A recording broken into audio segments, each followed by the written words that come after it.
Where is Monument, Colorado, and will I like living there? That is what we're talking about today.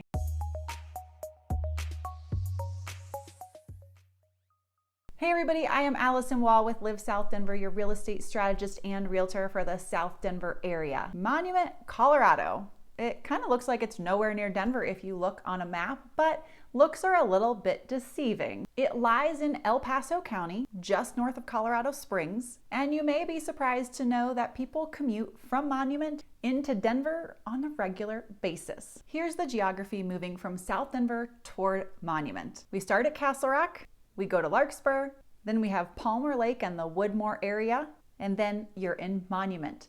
Below that is Colorado Springs. Driving that gap between Monument and Castle Rock only takes about 30 minutes in regular traffic. To the east of Monument are gorgeous pine trees in the Black Forest, and to the west is beautiful national forest land. Monument is a big little small town. It's only 7 square miles. And for a long time, it's been a sleeper of a town. There's really been nothing there other than the fact that you could stop and grab a little bite to eat, get some gas, and there were homes, but they were tucked quite ways away off the interstate. But over the past couple of years, the population there has been growing at the rate of about 7% a year. And now there are some really lovely new developments coming in. And Monument is a place where I like to send some of my clients who are looking for a semi-custom home option, maybe with some land, and they aren't commuting into Denver every day. I really don't recommend that drive. They work remote all the time. They're retired or about to retire, or they have office locations maybe in the Springs or in Denver, and they're only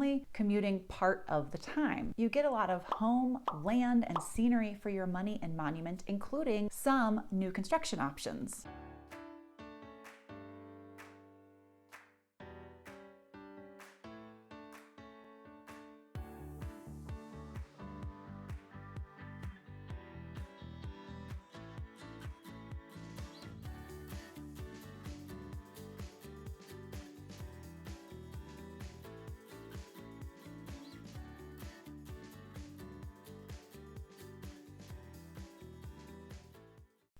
The average price of a home in 2020 for Monument was $600,000. Half of the homes that sold in 2020 were on a half acre or more of land, which I know a lot of people are looking for. They want a little elbow room, a little space. The average price of those homes was more around the $700,000 mark. To put that into perspective, for the homes that sold in 2020 that were on a half acre in Castle Rock, their average price was $1 million.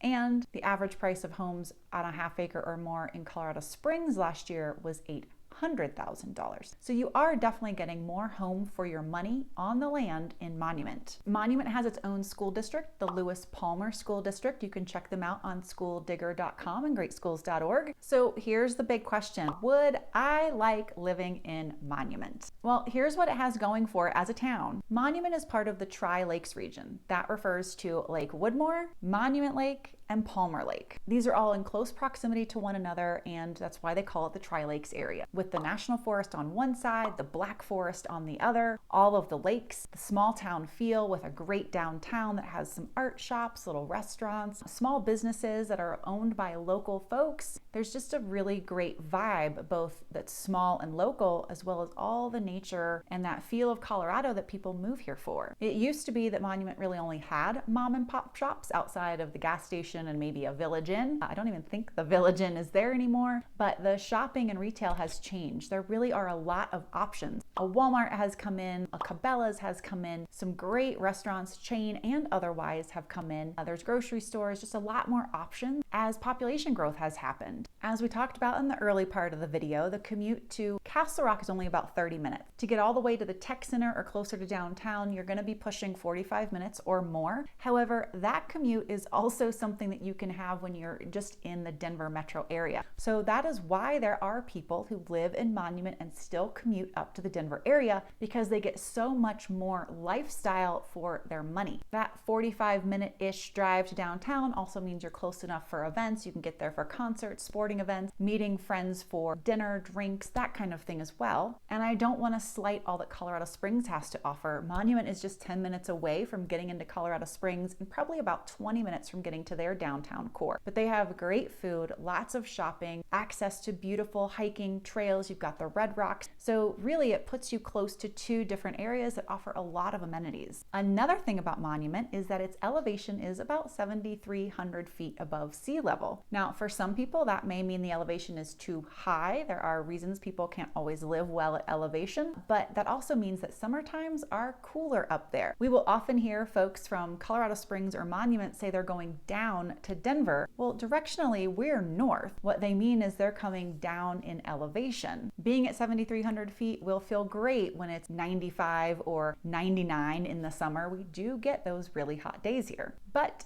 that elevation also transitions us right into the cons of being in Monument. The plus of that elevation in the summertime becomes a con in the wintertime. With it staying several degrees cooler in the winter, being exposed to a lot more snow and getting some just more intense weather there, Monument is positioned at what is called the Palmer Divide, and that really kind of gets its own weather sometimes, and definitely more intense weather. So when you're in an area that's getting more snow, more ice, more clouds, and cooler temperatures, that means the snow is going to linger for longer. All right, so we've been talking about the commute time from Monument to Castle Rock and it being about 30 minutes. There are a lot of people, honestly, who come out of both Colorado Springs and Monument up to Denver every day. I would not encourage it. Between weather and just general traffic patterns, that commute is not consistent enough. Sometimes it could be an hour, other times it might be 35 minutes. And so you could really be stretching out your time in the car. And if you're thinking it's always gonna be a 30-minute commute, that's not really the way it is. I would just encourage folks who don't have to commute regularly, maybe work odd hours. First responders that work 12s or 24s and they're not commuting every day. Great position to be in Monument.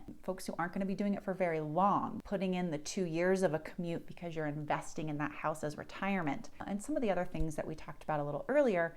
But I would not recommend making that commute for the long haul into Denver. And part of that is because the con number 3, the space between Monument and Castle Rock is called the Gap. The reason it's called the Gap is there's literally nothing there. No gas station, no hotel, no developments, nothing.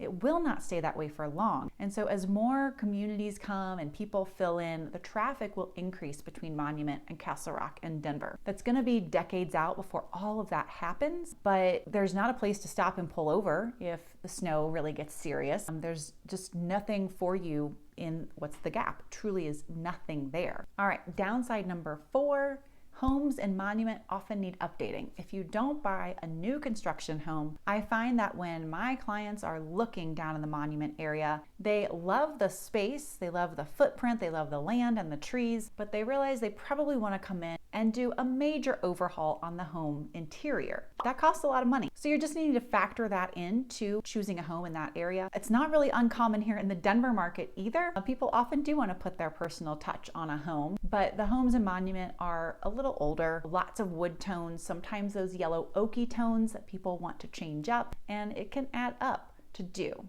And the last con for Monument, and this is true for many other areas of Colorado, if you live among the trees, you have to plan for fire mitigation, and it can cost you some extra money that you may not be aware of if you've never lived around those trees and that kind of area before. So you have to really plan and think about how you're keeping the trees and the brush and the pine needles away from your home so that you're minimizing your risk when wildfire season arises. It is so beautiful down there, living among the trees, being close to seeing the mountains, close to Pikes Peak, close to Garden of the Gods. If you want to talk more about how to have your dream home in Colorado, please know that I would love to chat with you. You can reach me by phone, by text, by email, whatever works for you. And I can't wait to see y'all next week.